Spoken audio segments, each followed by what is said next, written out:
Good morning सब छात्रों।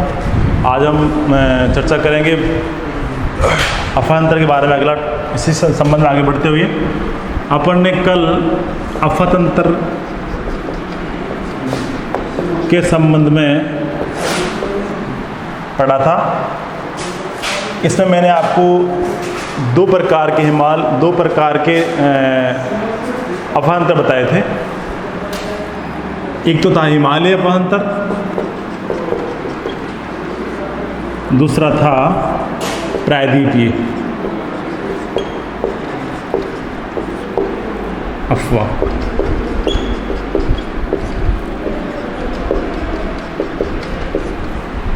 हिमालय अफवातंत्र और प्रायद्वीपीय अफवातंत्र भारत में दो अफवाह क्षेत्र है।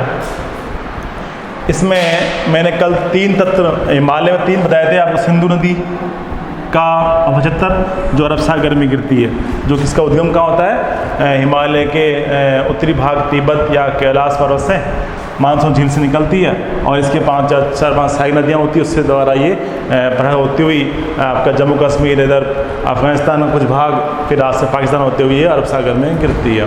इसी प्रकार जो सेकंड थी वो आपकी गंगा नदी थी, जो पहले दक्षिण में बहती है, फिर वो उसका मुख दक्षिण पूर्व में होते हुए इधर पूर्व में गति करती हुई बंगाल की खाड़ी में गिरती है। तीसरी थी आपकी ब्रह्मपुत्र, इसका उद्गम एग्जैक्टली पूर्व में बहते हुए पूर्व में, फिर पूर्व बाद में ये 1910 में जाने के बाद में यह दक्षिण में घूमती है और दक्षिण से घूमने के पश्चात ये फिर पश्चिम से गति करती हुई वापस इस गंगा का जो अंतिम छोर है जो बांग्लादेश से मिलती है, उसका नाम है यहाँ पे पद्मा। इसको यहाँ पे जमुना नाम से पुकारते हैं, इसको यहाँ पे पद्मा बोलते हैं। किसको? गंगा को। और इसी जब नदी ये ब्रह्मपुत्र यहाँ पहुँचती है और ये बांग्लादेश में पहुँचने के बाद में गंगा में मिल जाती है। इसको यहाँ पे इसको बांग्लादेश में इसको नाम बोलते हैं जमुना नाम से पुकारते हैं। भारत में नदी तंत्र में मुख्यतः 3 प्रकार के अफवातंत्रों में से एक तो होती नदी नित्यवाही नदियाँ होती है, नित्यवाही।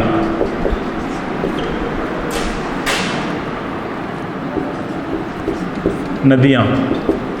दूसरी होती है अनित्यवाही।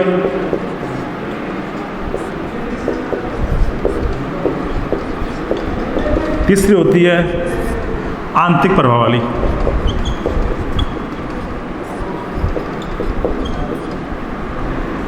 प्रवाह वाली नदियाँ। भारत में मुख्यतः उत्तरी क्षेत्र से या हिमालय से निकलने वाली सभी नदियाँ नित्यवाही है, यानी इनमें हमेशा पूरे वर्ष भर जल की मात्रा निरंतर बनी रहती है। कभी भी ऐसा समय नहीं होता कि इसका पानी पूर्णतः सूख जाए। हिमालय से निकलने वाली नदियों का कारण क्या है कि यहाँ से उद्गमित होने वाली नदियाँ सभी हिमसें, यानी कि जो हिमालय जो क्षेत्र है वो 6000 मीटर ऊंचाई वाला जो भी भाग है,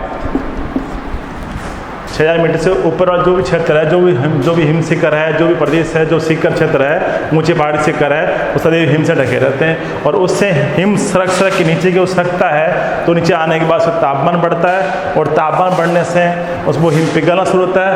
हिम पिघलने से वहाँ से पिघल कर वो जल के रूप में, जल धारा के रूप में गति करता हुआ अनेक छोटी वितरिकाओं में बढ़कर और छोटी शाखाओं में बढ़कर एक बड़ी नदी का रूप धारण कर लेता है। जिससे बताया अलकनंदा था, अलकनंदा, भागीरथी, मंदाकिनी, या उसमें मंदाकिनी मिल गया, या रुद्रप्रयाग मिल गई, या इसमें और क्या नाम पीली गंगा है, ऐसे धौली गंगा है। वो सब मिलकर छोटी सी शाखाएँ मिलकर उसमें बड़ी नदी का रूप धारण कर लेती है। तो हिमालय से निकलने सभी नदियाँ सिंधु है, ब्रह्मपुत्र है, गंगा है, यमुना है, ये सभी नदियाँ नित्यवाही नदियाँ हैं। यहाँ पूरे साल वर्ष भर लगातार पानी मिलता रहने से आवागमन बनी रहती है। इसलिए उत्तरी भाग से निकलने सभी नदियाँ पूरे वर्ष भर नित्यवाही रहती है। दूसरी ये आती है अनित्यवाही नदियाँ, जिनमें वर्ष भर पानी न मिलकर मौसम काल में ही पानी की आवक बनी रहती है।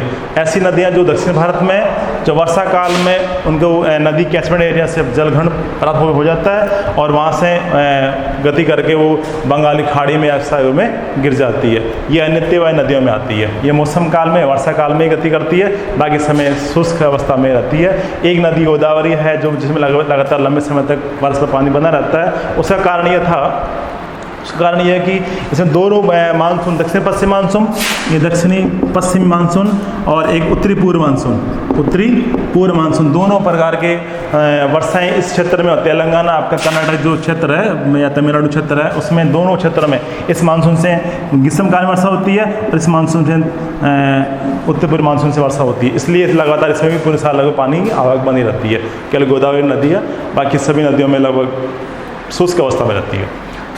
आंतरिक क्षेत्र में वो नदियाँ आती हैं जो बरस भर न बहकर या कुछ समय के लिए बहती है, लेकिन वो किसी सागर, तालाब, किसी बड़े सागर में या किसी झील में न पहुँच कर आंतरिक सागरों में ही, आंतरिक तालाबों या झीलों में पहुँचकर अपना जल समेट लेती है या पहुँच पाती है, या रास्ते में कुछ रास्ते में गति करके बाद भी शुष्क अवस्था में आ जाती है। वो आती है आंतरिक प्रवाही नदियाँ। तो मैंने तीनों नदियों के बारे में, उत्तर भारत की तीनों नदियों के बारे में आपको चर्चा करवा दी थी। अगला पॉइंट था प्रायद्वीप भारत के बारे में। प्रायद्वीप भारत में जो नदी तंत्र है वो इस प्रकार से है। आपके यहाँ पे जो अरावली पर्वतमाला है उसमें एक अजमेर क्षेत्र है। अजमेर के नाग पहाड़ से एक नदी निकलती है, लूनी नदी। वो आपके यहाँ अजमेर से निकलकर वो आपके ये कच्छ क्षेत्र है, कच्छ का जो रण है उसमें आगे विलीन हो जाती है। ये आंतरिक प्रवाही नदी है। ये किसी मतलब बड़े सागर नहीं पहुँच पाती है, ये कच्छ के रण में सिमट जाती है। तो ये कच्छ का रण, ये क्षेत्र जो अजमेर के नाग पहाड़ से निकलती है। दूसरा जो क्षेत्र आप बताया मैंने आपको, ये यहाँ पे आता है विंध्याचल पर्वत आता और एक आता सतपुड़ा। इसके एमपी के मतलब मध्य प्रदेश में जो आपका विंध्याचल पर्वत है उससे निकलने वाली एक नदी है जिसका नाम साबरमती, या अजमेर का दक्षिण जो आप राजस्थान का डूंगरपुर जो जिला है उसके से निकलती हुई खंबाती की खाड़ी में गिरती है। इसका नाम है साबरमती। जो राजस्थान के दक्षिणी जिले डूंगरपुर बांसवाड़ा से निकलती है और निकलते वो गुजरात राज्य में बहती हुई खंबाती खाड़ी में गिरती है। तीसरी आती है आपकी, तीसरी नदी है उसका नाम है आपका नर्मदा। इसका नाम है नर्मदा।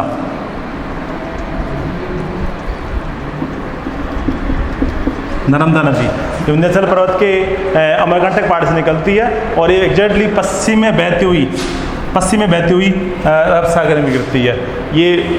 इसमें ये भ्रंश घाटी बहती है। ये एमपी के जो आप विंध्याचल पर्वतमाला है उसे अमरकंटक से निकलकर लगभग इसकी लंबाई 1300 किलोमीटर के आसपास प्रवाहित होती है।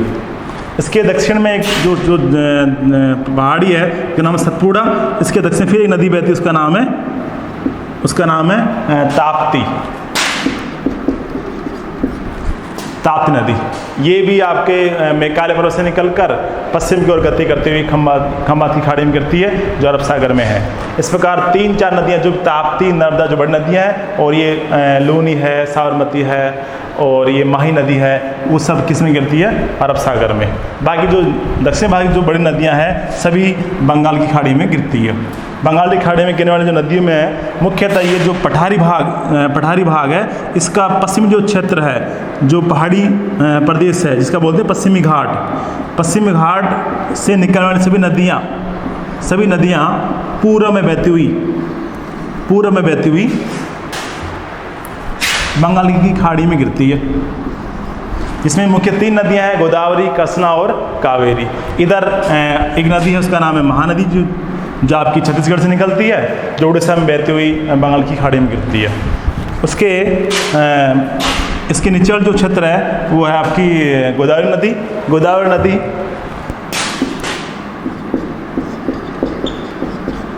नदी महाराष्ट्र के नासिक ज़िले से निकलती है और नासिक निकलकर ये आपका महाराष्ट्र, उसके बाद में कुछ आंध्रा का भाग है, आंध्र प्रदेश में बहती हुई दो मुख्य आंध्रा और महाराष्ट्र का मुख्य क्षेत्र है, उसे बहती हुई बंगाल की खाड़ी में गिर जाती है।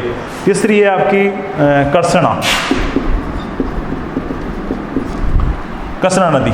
कृष्णा नदी भी पश्चिमी घाट के मध्य भाग से निकलती है। ये भी कर्नाटक राज्य के से कोई बेलगंगा प्रदेश से निकल कर प्रवाहित होती है, जो पूर्व में बहती हुई कृष्णा मतलब बंगाल की खाड़ी में गिरती है। तीसरी आपकी होती है कावेरी। कावेरी नदी आपकी दक्षिण में, जिसे बोलते हैं दक्षिण की नदी कावेरी। कावेरी नदी आपकी तमिलनाडु, तेलंगाना और कर्नाटक राज्य में से गुजरती है। इसकी लंबाई लगभग 700 किलोमीटर के आसपास है। और इसकी सहायक नदियाँ या मुख्य नदियाँ जो है कावेरी की तो तुंगभद्रा है, कृष्णा की वो तुंगभद्रा और भद्रा। इसके अलावा ये मुख्य नदी दक्षिण मतलब इसमें गिरने वाली गोदावरी, कृष्णा, कावेरी और तुंगभद्रा। और इधर अरब सागर गिरने वाली जो नदियाँ हैं वो आपकी साबरमती, इधर नर्मदा, ताप्ती। इस प्रकार ये दक्षिण भारत का प्रायद्वीप जो प्रदेश से महल नदियों का क्रम ये था। अगले क्लास में अपन जो भी क्लास लेंगे और नए ये टॉपिक यहाँ खत्म हो जाता है। अगले जो क्लास लेंगे अपन भारत के जलवायु के बारे में अध्ययन करेंगे।